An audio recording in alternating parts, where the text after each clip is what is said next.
Well, good morning, and good morning. Hi, Bo. How are you, brother?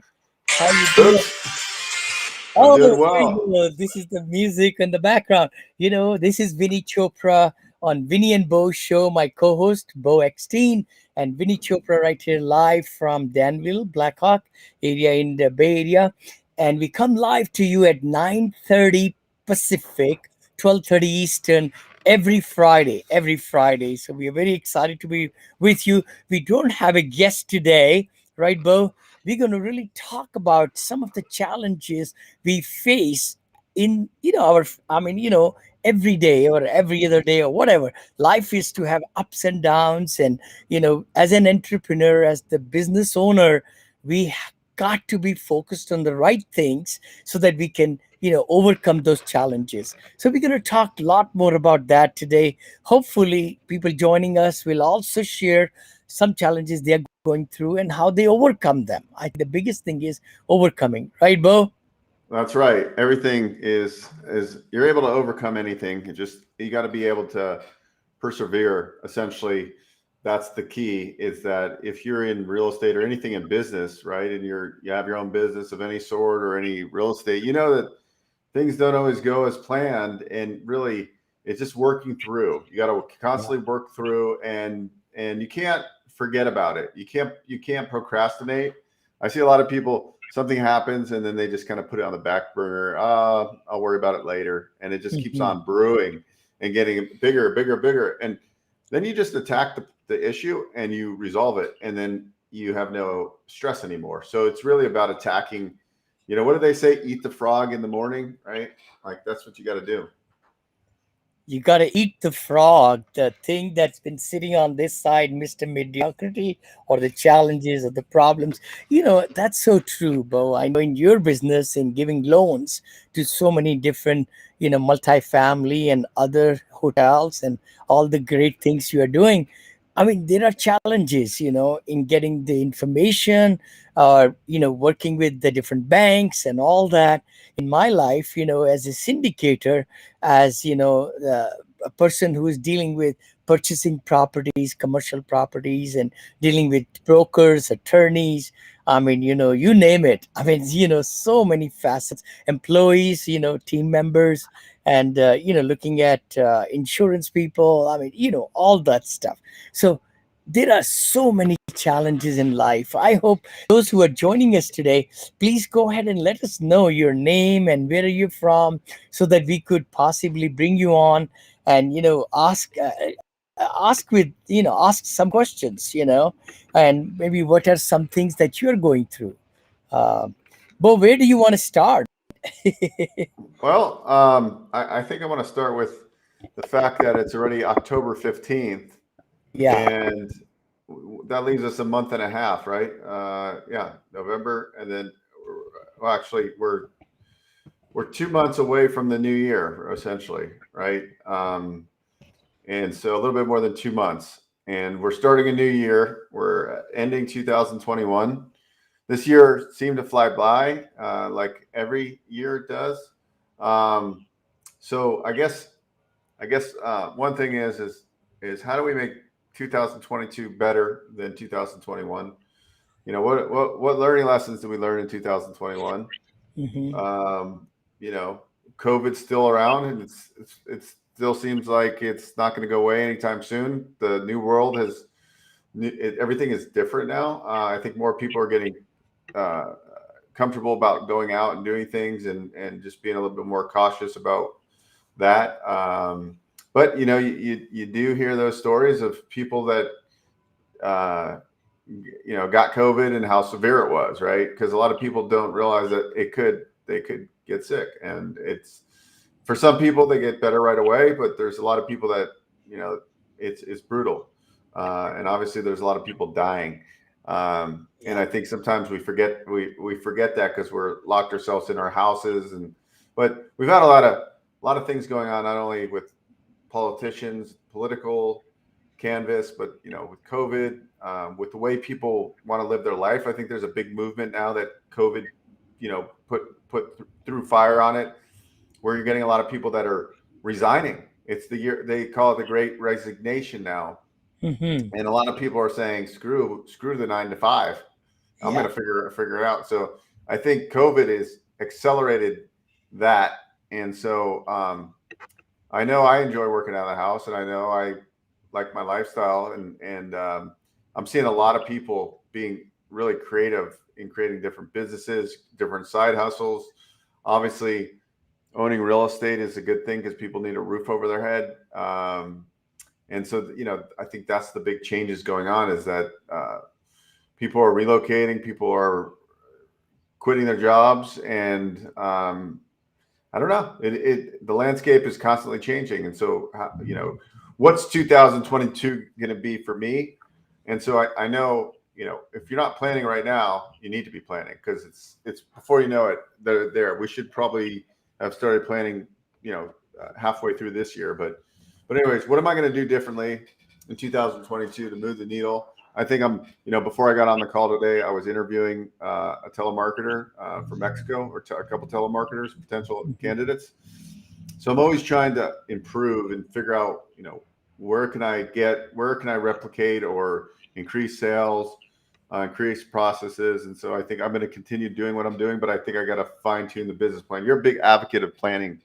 So what are you going to do? What's your goals here to do in Definitely, 2022? Bo, what you're talking is so good because, I mean, how each quarter goes, and we need to introspectively look at ourselves in the mirror. I always say that, if we keep on doing the same things over and over and over again and expect different results, then it's the insanity. That's the definition of insanity, where we don't take action to change our course, today, tomorrow, and the future.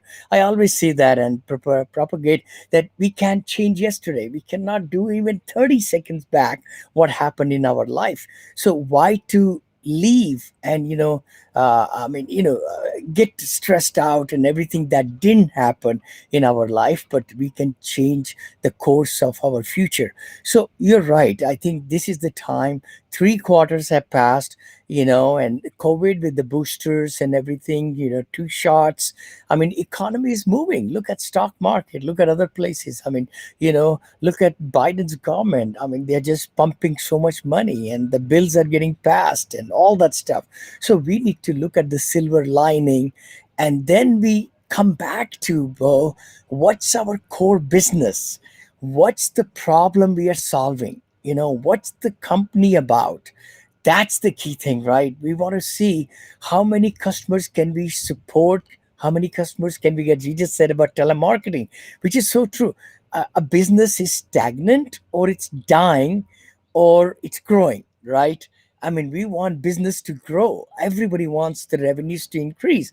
What increases the revenue is the engine, the marketing engine that needs to get fuel, and that's what you're talking about, getting a sales call center going. I know in my business also, with the investor base of accredited investors, we have had so many calls come in this week, because of our click funnels and different ads and things like that.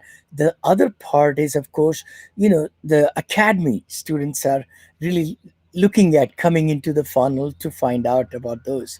So what goals do I have? Oh my gosh, many, many goals. For 2020, of course, this year was good year, okay year.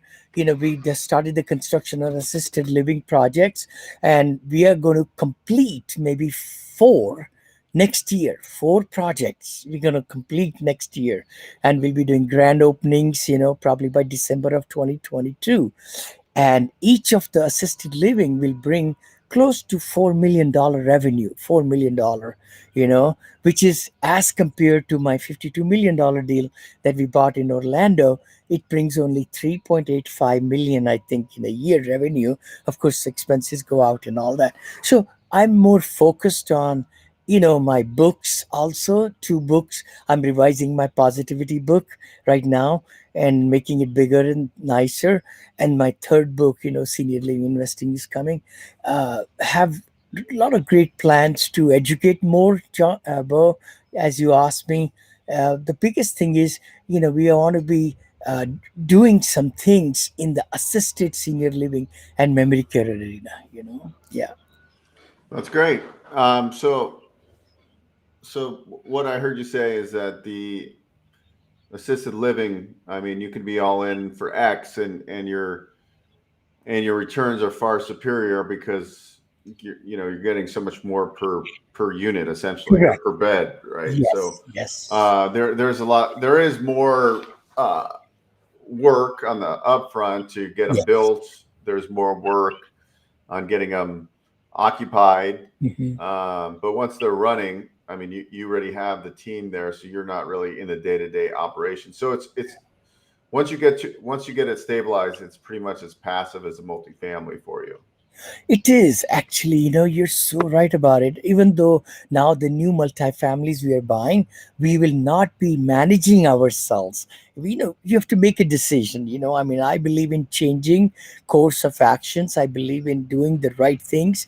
I mean, at the peak, we had 135 full time, team members, right? When I had lots and lots of, vertically integrated units. But now, as the numbers are getting smaller, smaller, and we are getting more into other aspects of our business, you got to change. So you're right. Yeah, we're working with managing the managers, we call it, with third party, very savvy property management companies. But in the assisted living, you're right, it's the multifamily. See, I wanted to not deviate from there, but stay in the multifamily arena. And now, instead of chasing the jobs, jobs, jobs, where the companies are moving, where new Starbucks is coming, I'm chasing the communities where seniors are retiring now and will retire in the next 10, 20, 30 years. So there's a big demographical shift is happening. We talked about that maybe many, many, many months back, but that has been the real gist of the thing. Multifamily, A plus communities that we are building. You're right. And the expenses are more. You're right. Yes, because the food, the five-star dining, caregiving, like almost 50 caregivers for 3 shifts. Remember, it's a 24-hour operation to give assistance to the assisted living, seniors. They need us. One nurse, we have on the thing. No doctors. We don't need those, and we are state regulated, not federally regulated in our communities. But you're right. I'm chasing retirement communities, which is very different, 180-degree difference from the jobs, jobs, jobs, and all. But the demand is so strong. But more and more things I read and I lecture on and everything, we are finding that it's going to be huge, huge, uh, shortage actually. If everybody gets into this bandwagon, still we will not be able to give the kind of service we need to give to our 75 years, 85 years, 95, and we are living longer. That's the other part. I get interviewed, I think, 3 times, 4 times this week so far. The message was very clear that the shortage is going to be for many, many years. Yeah, no, that's true. So essentially, your investing philosophy really hasn't changed. It's the same Yeah, model, except instead of emerging markets, it's emerging retirement you got it. areas where the demographics show that the 65 plus is retiring, and that they're going to be selling their houses. I mean, the progressions probably as they live close by in a single family house. It's Yes, getting overwhelming for them. They're yes, in America, families don't like to take care of their older people, meaning they don't want them to live in the house with them. yeah, yeah. Like in other cultures, you might see people taking their parents in, Parent, but here it's not as common. true. And they don't mind spending the money, right? So they'll put them in Yes, a very like luxurious assisted living property. And then every assisted living property has a certain percentage of memory care. So essentially, there's these like active adult communities, growing areas where people want to retire, like Florida's of the world. And then by these active communities, at some point they get old, they can't really take care of themselves, they go into assisted living. At some point, they usually are a candidate for memory care, which is usually, if you're doing 100 units, there's usually 75 independent living. Correct. assisted living, and then 25 or so memory care, because that's kind of like the formula of X amount of people are going to be, and they stay with you, and then potentially they go to, at some point pass away, whether they Yeah, go into pathway, hospice, or hospice. go to memory, dementia, which is really hurting Americans and other people around the world too. I think, we are living longer, but we are losing that, the brain. I think, that's the thing. We haven't found the remedy for that. But you're right, memory care. Average stay of our seniors, by the way, is about 30 months, 32 months, which is pretty strong, as compared to my conventional multifamily. People might be moving out after 6 months, or 12 months, or they lost their job, or they can't pay the rent and delinquencies and concessions. But whereas in senior assisted living rental, the money comes from the fund that they already have put the money in their children, their long-term care, or their reverse mortgage of the house, or their proceeds of the house that they sold. They have to downsize it, things like that. So our money comes without any delinquency and concessions first. So that's a very big thing, we love in this rental space. The other part also is, Bo, that we are building these brand new A plus communities, buddy.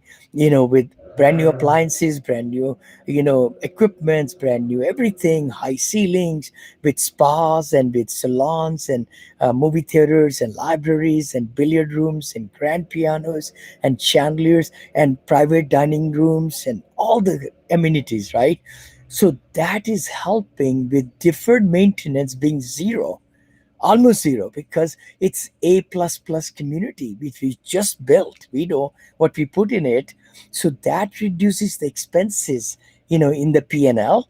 Of course, the food is more expensive in assisted living and senior care. We spend so much money on very lavish foods, five-star dining, three cooked meals for each resident, usually 88 to 92 units.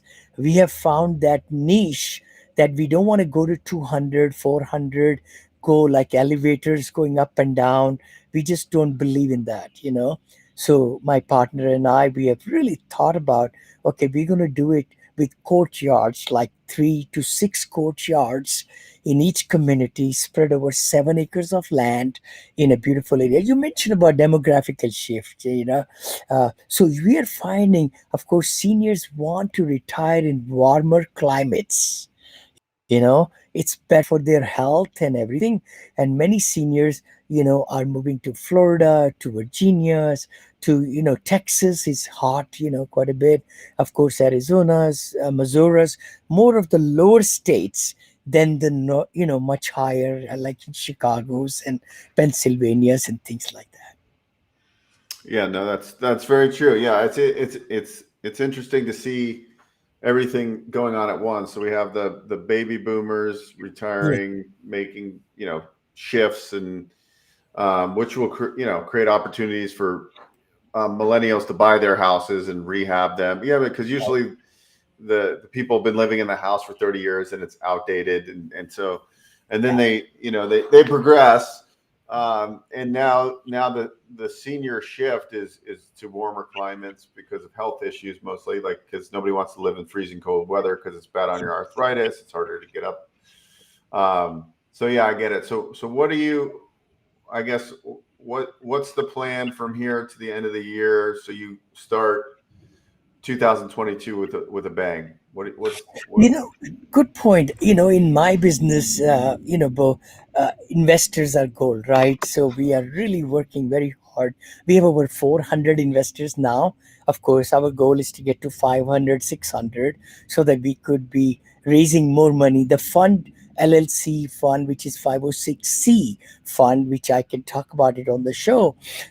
It's already, and we have a lot of people already invested in it. And then we can open up again, as we are underwriting some properties in the $74 million range right now.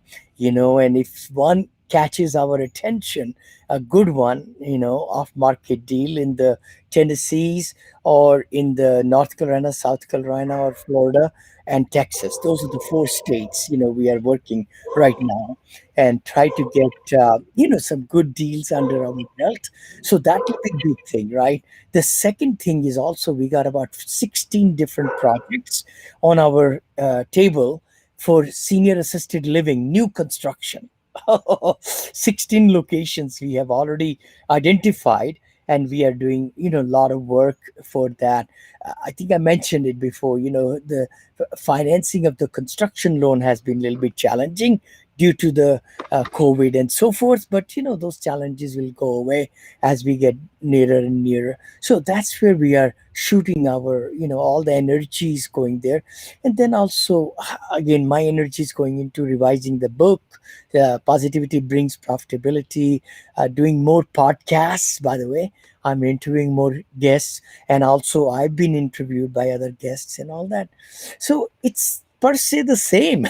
More I'm telling you, I'm not changing, much drastically. If the things are working, in that direction, why to change, right? But you've always been moving the needle every day, so you don't like. Yeah.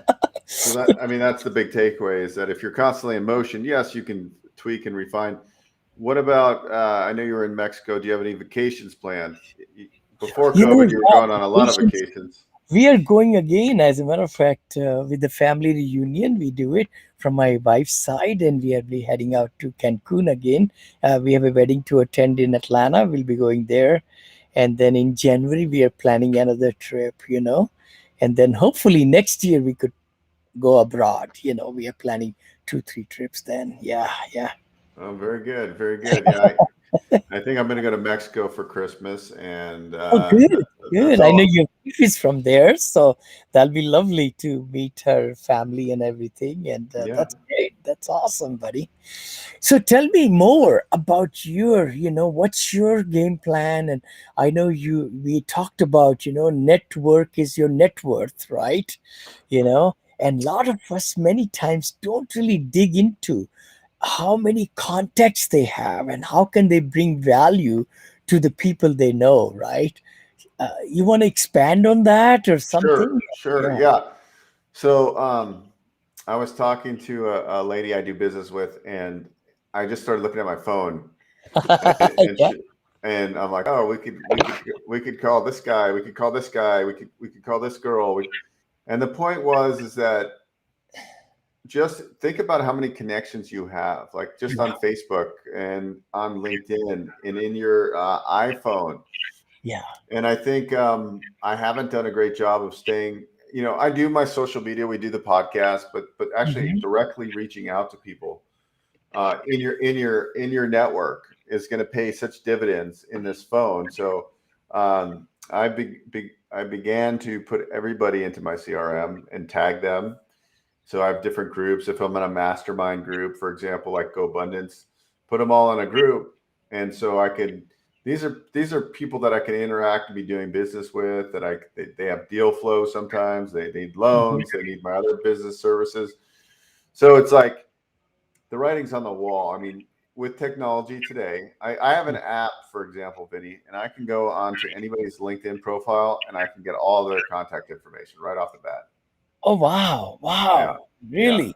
And so then I just do that. So if I want to, if I want to reach out to somebody that owns assisted living facilities or somebody that owns hotels, I can get their contact information very quickly. I can use LinkedIn. I can send an email. I can send a text.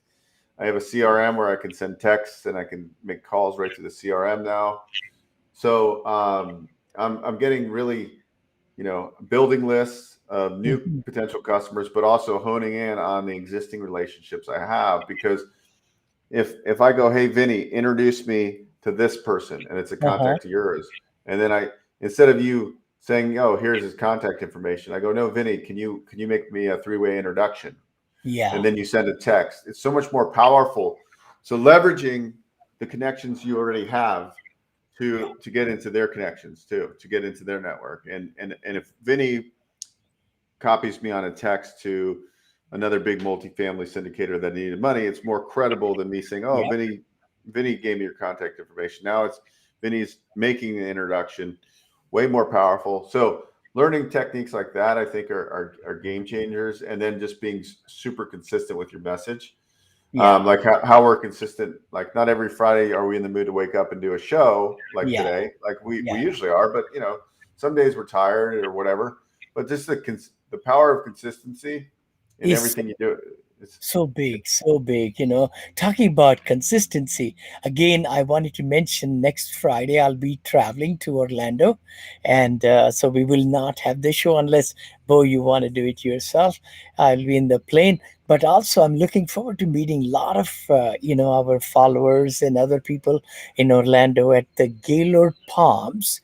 Gaylord Palms is where the conference is, Bo, and I'll be speaking over there also, and then spending more time in the Orlando area, Palm Bay, Sebastian area, right there, where we are building assisted senior living. Then go to Punta Gorda, Fort Myer, Tampa, and Cape Coral. So it's going to be a 5-day trip, which I'm very, very excited about. And hopefully we'll, move and shake and meet some lenders, some investors, and things like that. Yeah, yeah. beautiful. Sounds like a great trip. And anytime Vinny takes a trip, he's not only going to have fun, but he's going to also network. That's And right. I mean, that's the name of the game. This life is to really network and just always be thinking, how can we bring value to the person on the other side? How could we really solve their problem? Because that's what the business is about. It really is what problem we are solving in a easy way, effective way, and more, cheaper way. Let's say that, because people don't want to pay extra monies, and it's good to help out. Yeah. yeah, and I was just listening to a sales call the other day, and the guy talked about social currency, and what he meant by that is like, sometimes it's not about me making a sale or making a loan or selling, a business product that I have or whatever. It's Yeah. about doing something good for somebody else, right? And so Yes. if I if I gave Vinny a referral for, I don't know, like an insurance broker that he needed insurance on a property, and I made that introduction and not expecting to get anything out of it, right? That's social currency. Vinny then will know, hey, Beau goes the extra mile and helps me out Yeah. when I need something. Like my friend Eric, and Eric, your friend Yes, Eric very Ross. classy. Yeah. I give him some training course I got, and so those kind of things is social currency. And then I'm not doing that to get something back in return, but over time, those when you're planting those seeds and doing good for other people, they Yes. return favors in a huge way. They go, "Oh, I remember Vinny. I met him at a conference, and oh, he's looking for some investors. I definitely want to be an investor because this guy helped me out, And it wasn't just so. There's more to it. So I think there's lots of things with social currency, which is a good strategy to build your network. I love that social currency. I love that. I love that term. Bo, you're so right. Just like in a bank, right? You can only withdraw, uh, after we make deposits, and that's what I look at it in our life. In a small life we have over here, we should be keep on depositing, keep on depositing, keep on depositing into everybody's life, because then maybe a time will come, that they will give back, or we should never expect anything returned. That's how I look at it. We should never, because if we help enough people get what they want, we'll get what we want. That's the golden principle of life, Zig Ziglar and all.